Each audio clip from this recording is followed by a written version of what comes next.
Hello guys, నేను Shyam. So ఇప్పుడే కల్కి 2898 సినిమా చూడడం జరిగింది.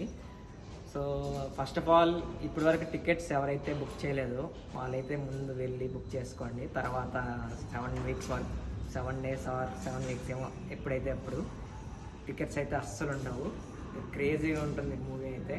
సో మహాభారతం మీద మొత్తం జరిగిన ఈవెంట్స్ అన్నీ ఎలా ఉంటాయో మొత్తం మీకు చూపిస్తారు. కల్కి సినిమాటిక్ యూనివర్స్ అనే దాంట్లో మీకు ఫ్యూచర్లో అయితే ఈ మూవీ కల్కి 2898 అనే దాంట్లో మాత్రం మెయిన్ ఫోకస్ అంతా ఫ్యూచర్లో ఎలా కల్కి బోన్ అవుతాడని చెప్పి ఫస్ట్ నుంచి చూపించారు. శాంబలలో కానీ మన సిటీ కానీ ఇవన్నీ చూపించారు. సో నాకు మెయిన్గా ఈ మూవీలో నచ్చింది మాత్రం మహాభారతం గ్లిమ్సెస్. ఆ గ్లిమ్సెస్సే చాలా బాగున్నాయి. అలాగే కేమియోస్ కానీ ఇంకా పెద్ద పెద్ద డైరెక్టర్లు, యాక్టర్స్, మన డైరెక్టర్స్ వీళ్ళందరూ యాక్ట్ చేశారు మూవీలో. అదే కాకుండా మామూలు మూవీ కూడా టేకింగ్ కానీ సినిమాటోగ్రఫీ కానీ టాప్ నాచ్ అనిపించింది. ప్రొడక్షన్ డిజైన్ అయితే అసలుకి ఓ మై గాడ్, అసలుకి హాలీవుడ్ రేంజ్ కూడా కాదు, అది హాలీవుడ్ మూవీ లాగే అనిపించింది నాకు. ఆ లెవెల్లో ఉంది మూవీ అయితే. సో మ్యూజిక్ కొద్దిగా తక్కువ అనిపించింది, ఇంకా బాగా కొట్టుండొచ్చు.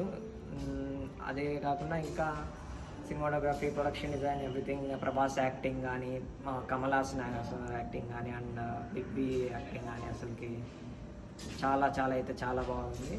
బట్ ఇంకొంచెం స్క్రీన్ ప్లే ఇంకొంచెం బాగా తీసుంటే ఇంకా బాగుంది అనిపించింది. బట్ ఓవరాల్ నాకైతే సినిమా చాలా బాగా నచ్చింది. ప్రతి ఒక్క తెలుగు ఫ్యాన్, ప్రతి ఒక్క హిందూయిజం గ్యారంటీ అందరు చూడాల్సిన సినిమా ఈ సినిమా. మీ పిల్లలతో, ఫ్యామిలీతో గ్యారంటీ చూడాల్సిన సినిమా ఇది. Don't miss it in theatres.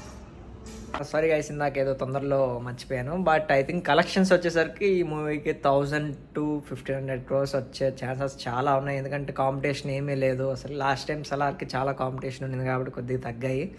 I think I don't want to jinx it, but Oscars in production డిజైన్కి నామినేట్ అయ్యే ఛాన్సెస్ కూడా ఉన్నాయని అనుకుంటున్నాను. బట్ ఐ డోంట్ నో, చూద్దాం ఇంకా అందరికి ఎలా ఉంటుందో. ఇంకా మన ఇండియాలో ఎలా తీసుకుంటారో, ఇక్కడైతే యూఎస్లో ఇలా అనిపించింది, మరి ఇండియాలో అందరూ ఎలా అనిపిస్తుందో లెట్స్ ఓపెన్ వెయిట్.